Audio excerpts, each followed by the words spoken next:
Welcome to this week's Project Management Webcast. And one of the things that we are going to try to cover today is risk and risk management and how you go about handling risk in life in general and in project management. Now, the question is, how do we go down this path and how do we explain it? To be quite simple, risk are the things that are going to come around and bite you in the butt later on in life. So if you're trying to figure out how to handle some of the things that are going to come back to haunt you later on, they would be considered risk. If they're handled correctly through a project management process, you should be able to handle some of those issues. And I notice our resident expert is here, and that's Jason Tratch, and so I'm going to turn some of this discussion over to him because he's the expert when it comes to the project management. So Jason, welcome to the simulcast or the webcast, and I would like to just talk briefly. One of the content topics that we're going to talk about today is risk and how you deal with risk using project management, because life in general throws all sorts of risks at you, and you have to try and figure out by accumulating your knowledge, putting it all into use, and then figuring out what's the best way to handle some of the risks that you may run across. So I would like you to just briefly give us a little bit of an intro as to what risk means in the project management world and how, if you handle it properly, you can make your life a heck of a lot easier later on in a project that continues to go.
We're back, I think. For a minute there, we lost the internet, and so our internet is back up and running now, and I think what I will probably do is just briefly start this cast over again, since I only did a little bit of an intro. So I will spend a few seconds here just doing the intro over again, and then I won't feel hopefully so alone when I ask a question and everybody suddenly drops off. And it wasn't even that difficult of a question, so I don't know where everybody was going. But what did happen is when I was looking at it, suddenly we had lost internet here at the office, and so that's what happens when you go digital, guys. Every once in a while, weird stuff happens, and you just have to try and figure out why the gremlins are making your life difficult. And it's one of the risks you have. Oh, do you see that segue? It has something to do with the risks that you may run into when you're talking about project management risks. So, just a minute, let's start this all over again. Here we go from scratch. Welcome to this week's webcast on project management. Today we are dealing with the topic of risk and how risk, if it's not handled properly, can be one of those things that comes up and bites you in the butt later on in life. So no matter what scenario you're in, if you don't handle the risk in the scenario that you have found yourself, then it's important that you figure out the best way to get around some of the issues that you have. And so we are lucky enough to have Jason Trach here today, and he's going to talk briefly about risk management and how it goes on and on and on. No matter which project you're in, there's always risks involved, and so he is going to give us a little bit of a feedback. So just a minute here.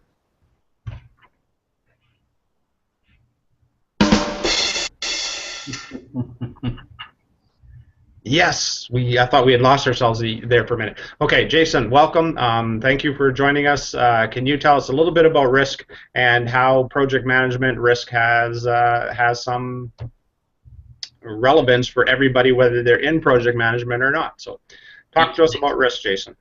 Thank you, Darren, for having me again. Risk is I'm very passionate about risk because it is one of the most, if not the most important aspects of project management. So if one thing to always be clear, why is risk bigger deal in project management versus operational management? So it's like the analogy if you're driving to work in the morning.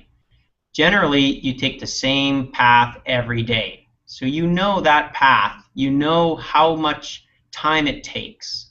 And that is like an operational thing. It happens day in, day out, and you get comfortable, and it's not about a short-term endeavor. It's about, that's what you do all the time. Project management is where you're doing new stuff, and there's levels of complexity that you don't even know about. So if all of a sudden you take a brand new path, yet you have a 9 o'clock meeting, so you've got risk that you've just taken on. So how do you manage that risk is ideally you go through a process and you formalize it. And that's the beauty of the PM methodology that we follow is you break risk down to prevent stress and anxiety. And that happens in everyday life or in your work world because the unknowns give the stress and anxiety. And people far too often accept that as the norm. They say, you know what, I put out 5 fires today. So why are you all stressed about putting out those fires?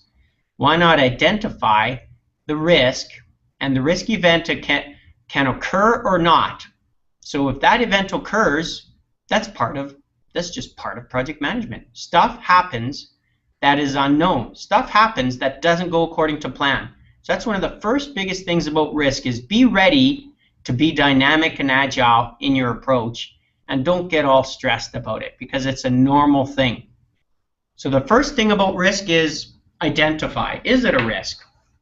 And then if you identify it's a risk, then you can actually be transparent and open and talk about it and say, okay, we've got a risk, so now what? So I could go on a bit, but it's really breaking it down to a formalized process. Identify, analyze, plan, and then respond. There's the 4 main key processes that we kind of live by in terms of how to handle or manage risk.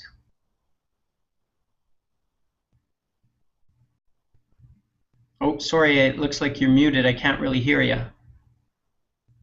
Yeah. That's because I was muted, so that's one of those tools that my wife would like to have on my back so that when we're having conversations, she can click it on and off and things would go a lot smoother. The thing that always comes to my mind is a lot of times when you talk about the project management risks, it's always identify and then move forward. One of the things that I think is very powerful in project management, and one of the things that you've referred to a couple times, is the identification sometimes has to happen before, and it's almost a prediction of the risks rather than identification, because identification always makes it sound like it's after the fact, where prediction makes it sound like it's something that you're looking at and you're trying to predict where the risks may be in order for you to decide whether it's a viable project, whether it's one you want to go down, and are you willing to put up with the problems or the risks that come with a project because of the way it's designed. And so prediction may be one of the steps that when you identify, it seems like it's after the fact. Powerful in project management. One of the things that you've referred to a couple times is the identification sometimes has to happen before, and it's almost a prediction of the risks rather than identification. So one of the formalized ways we can do that, because a lot of times people don't like the intangible terms, like predict now starts to get into a bit of fuzziness. So the PhDs and the academics like to say, if you want to look at those earlier stages, then you identify the risk triggers. So that's a common term, is identifying the risk is great, but mature organizations are so good at this is they identify the risk triggers. So now all of a sudden, based on the risk trigger, you can start to be very proactive on the risk event. And on those triggers, you start to ask questions like, is this a perceived risk trigger? Because perception is one of the scariest things that we let into our society, and that's culture, is based on past experience. Well, obviously it's going to happen again. Well, no, that was that time. This is a different time. So perception. Another risk trigger influencer is mob mentality. You get a lot of people together and they, this is really going to happen, and then all of a sudden we spiral very quickly, and then the mob all agrees, yet it wasn't reality. So that risk trigger is also potentially not a good thing to follow.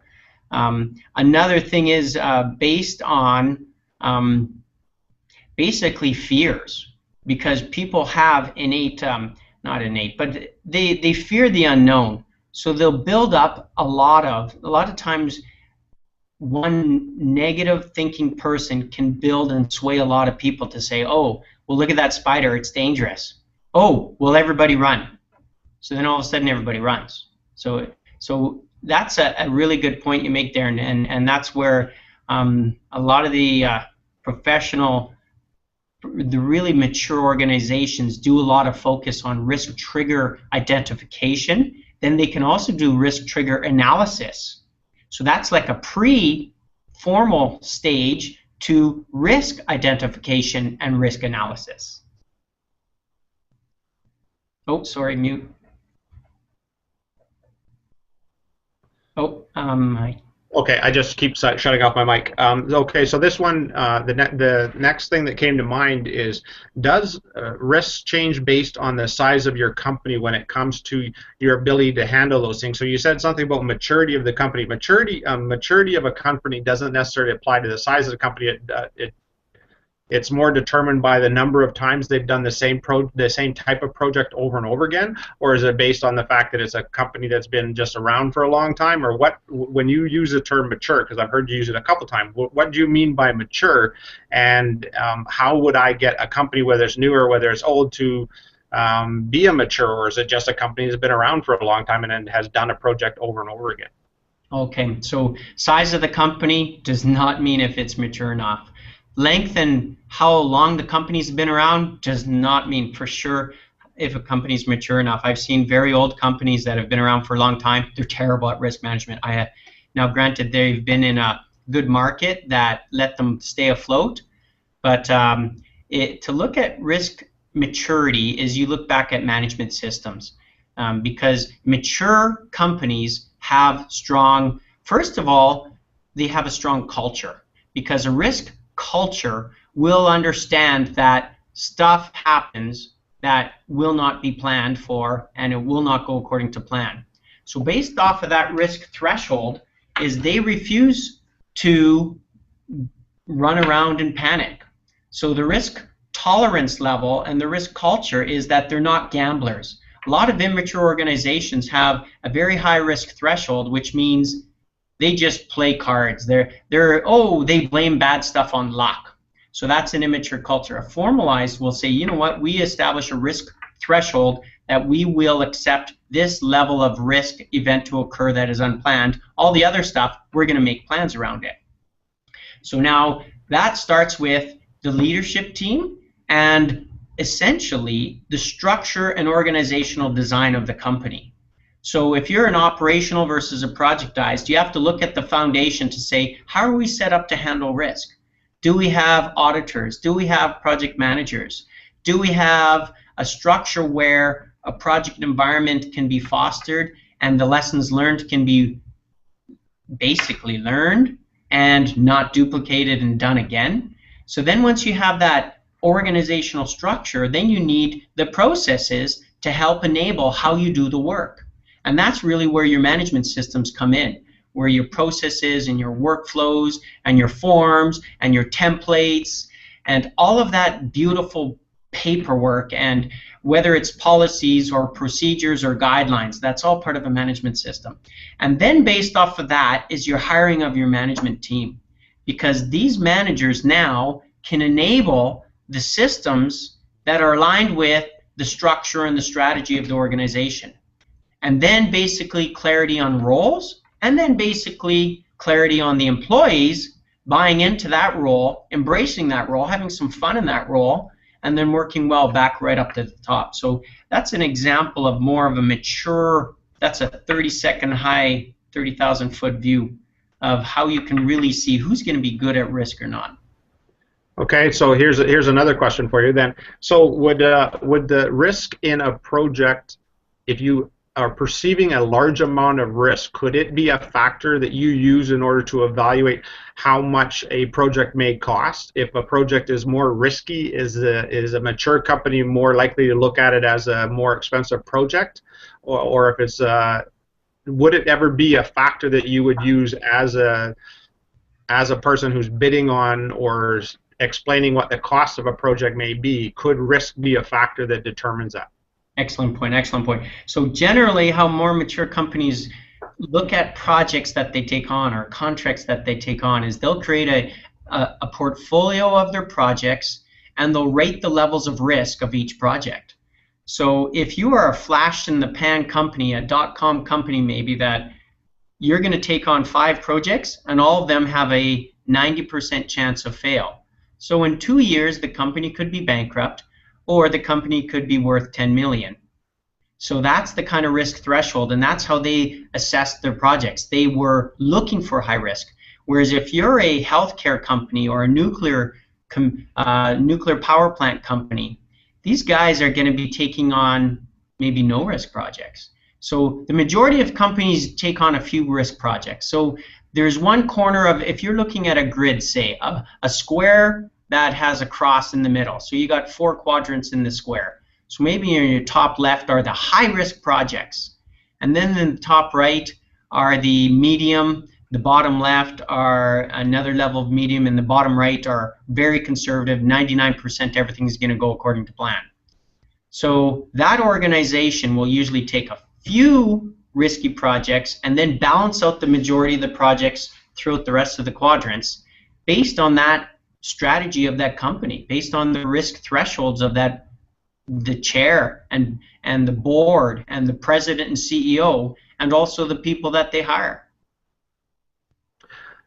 So let's go back to the risk. You said that at the end, is there an actual formalized approach to, okay, this is a risk, and is there an actual name given to each one of the responses that you have based on dealing with risk? Like, I know sometimes you talk about, okay, there's a risk going on, and you can identify it, and then you go through the different stages. Is there an actual name that is given to each one of the responses, or the types of responses you can give to it? Because sometimes a risk is that there's nothing you can do about it, and you sort of just have to look at it and go, oh my God, this is going to be a risk. We have to keep dealing with it, and it's going to give us a lot of stress, but there's nothing we can really do to fix it because we don't have the tools or the capability to fix that risk, so then it just becomes a part of the project as you move forward. So is there an identifiable name that you can give to the different types of risks that you may run across in a project based on project management lingo? This is one of my favorite 4 terms, is because every PM, every manager should know these terms. Because when you identify the risk, that's stage 1. Put a lot of effort. Analyze the risk. Analyzing the risk means you got to get some info about that risk. What's the probability of it occurring? What's the likelihood? What's the consequences, or what's the impact? There's your biggest 2, probability and impact. You could also identify basically your the timing, the frequency, the level of alternatives. There's a lot of different parameters that you can identify. So now once you've analyzed it and found out all this info about it, identify, analyze, plan, you got to create a plan. So now decisions need to be made. Okay, what's the plan on how to respond to this risk? So immediately after, overlapped with plan is your final response strategy.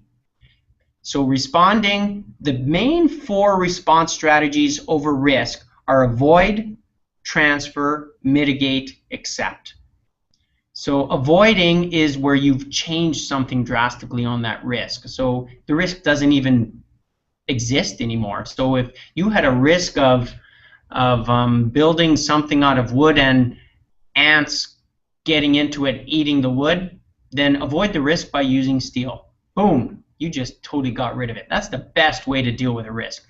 Transfer is you're using a specialist to deal with that risk who's much more trained. So if you're transferring hazardous goods and you've never done it before, that's high risk. So why not hire an organization that does that day in, day out? They're very good at it. So transference, you got to be careful because the risks still exist, but it's been greatly reduced. So avoid, transfer, mitigate is far too often we all say, yes, let's mitigate the risk, but that's only one of the 4 options on how we can respond. Mitigating is you're doing something to lessen the probability or lessen the impact. Those are the main 2 things. Mitigating is lessening the PI. So if you had to, you're worried about time, you're going to throw more people at the project, so you're going to lessen the chance of that happening. So you're not getting rid of it. Now, the last one is the most common risk response strategy that we all follow, and yet it's not most talked about. It's acceptance. And you hit that on the head.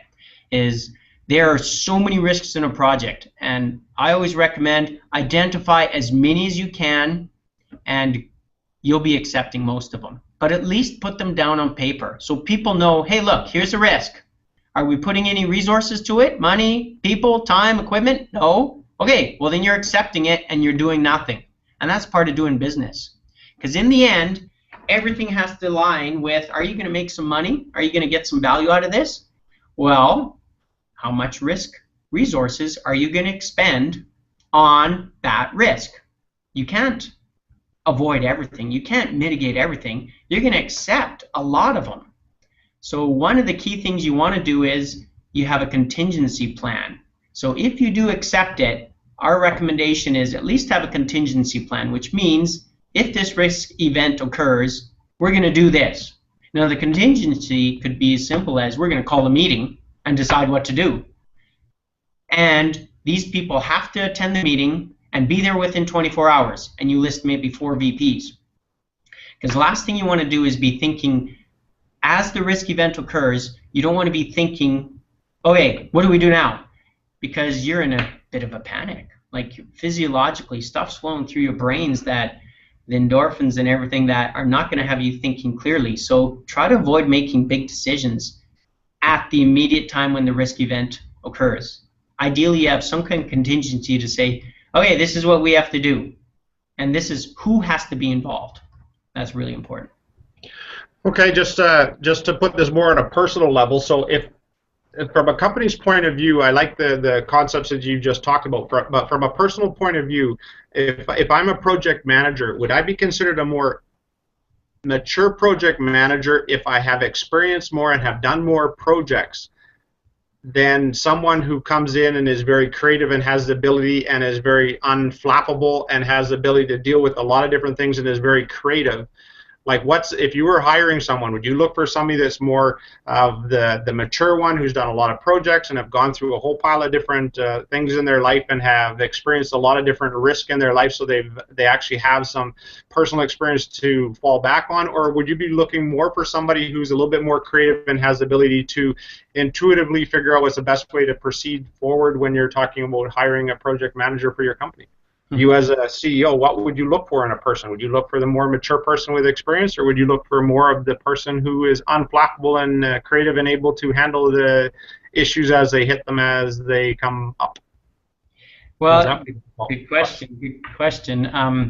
The first thing I could say is that because you're more experienced and you've managed projects for 10, 20, 30 years, to me doesn't make a lot of a difference versus someone who's managed 1 or 2. Unless, this is where I have to dig deep, is what kind of approach did they follow when they managed projects? Because I've met people that have managed projects for 15 years and I say, okay, what methodology did you follow? and they say, well, I just get her done. I basically get in there and we figure stuff out and we get it done. And projects are high stress, but at least I get it done. So that guy has had 10 years of managing projects not following a formalized methodology. So that's why it's so important to have the knowledge, which is how should you properly manage projects, and then follow stuff like the Project Management Institute methodology, follow the Agile methodology, follow the ISO 9000. There's many methodologies out there to incorporate on getting the work done. So if I talk to a guy and he had 5 years of experience and he was really embracing the methodologies and he was able to formally tell me, this is how I go through a project, this is how I manage things, whereas another guy with 20 years of experience said, oh yeah, I just get her done, then definitely I'll hire the guy with the less experience because he had the combo of the knowledge and the experience, which is minimal, but he developed the skill sets in alignment with those two. So, and that's where, to me also, on a project, you really have to look at the role, the complexity of the project, and you have to look at the type of project, and ideally fit that PM with that type of project. So it's a really difficult hire because far too often we just say, oh yeah, this project, throw in that guy because he's available. But you got to align them both, because if you've got an extremely creative project with a ton of unknowns, you want to go and get those really creative thinking PMs that can be adaptive and agile. Whereas if you've got a cookie cutter project like building a house, and basically last year you built 100 of those houses, so the risk is a lot smaller. You want a guy that is extremely well organized and extremely anal and disciplined to carry out the plan according to the schedule. So I'm hoping that kind of answers some of the question.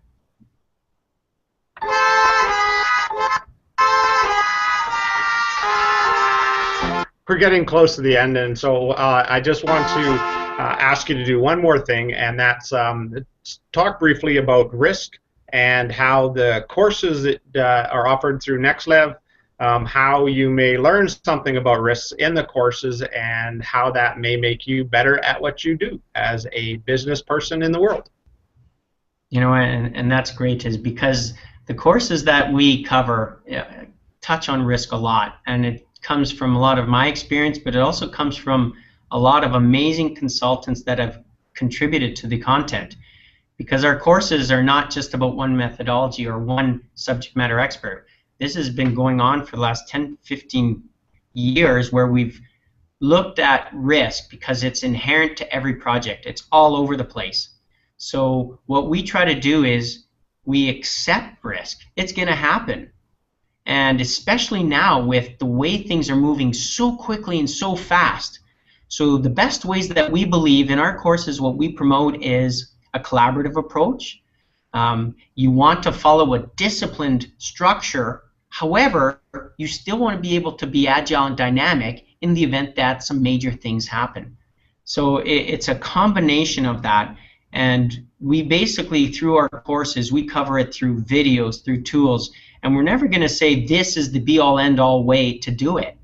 But we're going to give you as many tools as you can put on your belt to better prepare you for risk, because it's always there. It's always going to change. So, and we're passionate about it. Like, even if the book and the courses aren't doing it, then by all means come to these webcasts. This is where you That's like the big hook that comes out on stage and grabs you and yanks you off and says, "Okay, buddy, you're done. It's time." We have now hit our 30 minutes, and if you haven't got it yet, you need to take our courses, because there is stuff in there that you will not find anywhere else in the world, and it will make you better at handling risk and becoming a better project management. So even though it is a sad event that we are leaving, it is the end of the broadcast, and I do appreciate it. Thank you, Jason. And again, you three that are here every single week, I appreciate you showing up. And I'm sorry I didn't get a chance to ask you some very tough questions on risk, but that's part of the risk of coming to our live broadcasts, is you may just have to listen to Jason and I talk. So thank you for mitigating the risk and showing up, and we will see you next week, same time, same place, people.